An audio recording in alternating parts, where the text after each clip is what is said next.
So, when disasters hit, you think God has turned his or her back on you. You think your loved one has turned his or her back on you. But are these disasters really disasters, or are they God working in a mysterious way, exhibiting a higher purpose that you may not understand in the very moment? Last week I discussed an amazing series of events. The live-in aide I had hired through an agency was just not working out.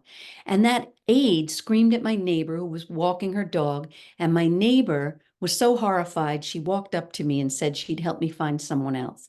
She told me she knows a circle of private home health aides and that she would send me someone. And I reminded her I have an insurance plan that covers in-home care, but they require an aide who's certified. And she referred me an RN named Vanessa.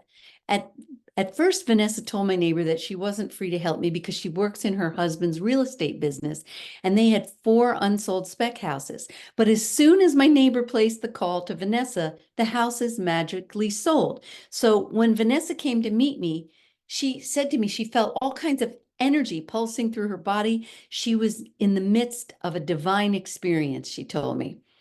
Now, I initially thought my husband in spirit had moved heaven and earth, including selling the spec houses so that I would receive care from her.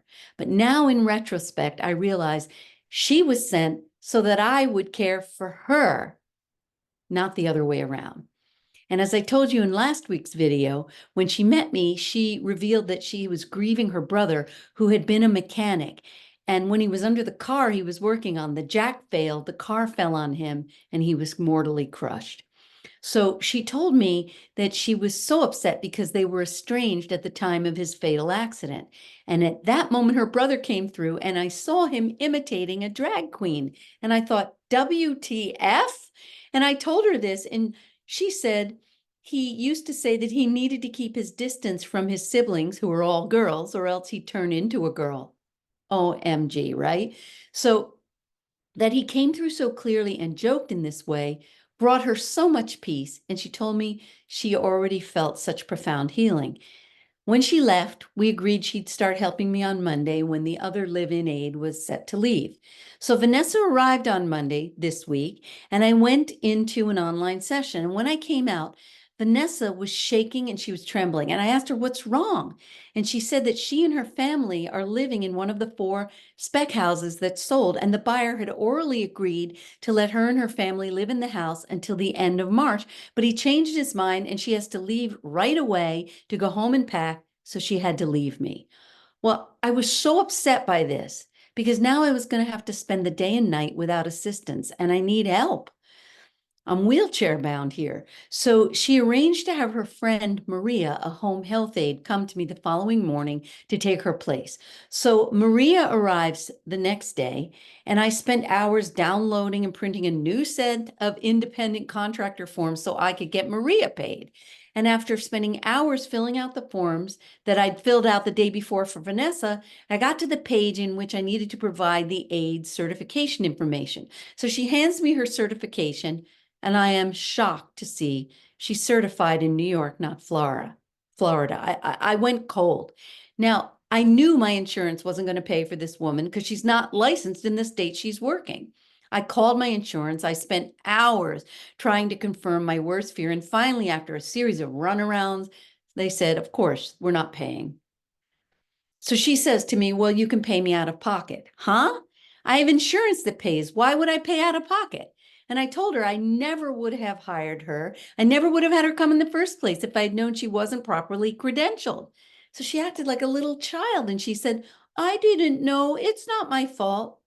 I was so aggravated and tired at this point. I said, you're a working professional. You have to know you're not allowed to work in any state without being certified in the state you're working. And I told her, look, I don't know you anything, but let's cut the apple in half and I'll pay you half for the day. She said, that's not enough. I couldn't believe what was happening.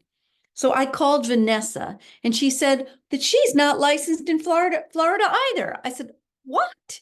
So now I texted my neighbor and I said, I know you told me your husband pays you pay for your husband's in-home care using the insurance you have. So how do you get your insurance to pay for these aides who aren't certified? And she said, oh, I don't use these aides. I go through an agency that has certified workers. But I'd already told my neighbor I was going through insurance and I needed a certified aide. So why'd she send me on such a time-consuming and stressful runaround? At this point, everything was blowing up. So now I asked the aide who was with me, Maria, if she knows any private aide who's certified. She called her mom, another aide, and I was given Curlene's number. So I called Curlene and I asked her to stop by my house ASAP for an interview. So she came and I really liked her, and she's certified in Florida, and she said she could start the next day. So now I had to reflect on all this upsetting and crazy, crazy turn of events. I thought my husband had sent Vanessa to help me, but clearly Vanessa needed my help to assist her in healing her grief over her brother. The woman that Vanessa sent to replace herself was a stepping stone that led me to Curleen. Were it not for the personal introduction from Maria to Curleen, I would have never known Curleen because she doesn't work for an agency. And when Curleen began working for me the next day, and as I got to know her, I discovered she lives with chronic pain due to a cyst on her spine. So I put electromagnesium on her and her pain lifted. And then I realized yet again that this seemingly disastrous series of events was part of a bigger plan. I was meant to help Vanessa and now Curleen. So the point of my story is, even when we think things are going wrong, when we think God and our loved ones in spirit have forsaken us, in reality, there's a much bigger story and a higher purpose running in the background. And in my case, my husband was helping me get to the right aide who needed my help as much as I needed hers. So now I found out Curlene's a hospice worker, and I have known that Jean wanted me to meet and connect with hospice because he wants me to bring the transdimensional grief resolution method to hospice in order to ease the fear of those who are terminally ill and about to leave their bodies. And knowing we don't die makes it less scary for people to let go.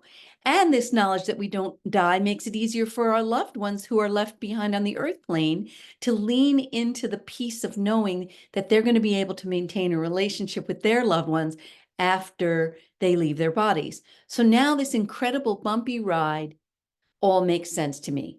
So I want to remind you that when the poop hits the fan, take heart, step back, and you're going to see your loved ones in spirit are here with you too, and they're helping events unfold exactly as they're meant to. So if you want me to help you reconnect with your loved one in spirit, to learn how to communicate directly, to heal unfinished business, to obtain guidance, or deepen your relationship to make sense of the circus that's swirling around you, reach out to me at askdrlove.com/grief relief and schedule one of my discounted grief relief sessions. Looking forward to helping you. See you soon.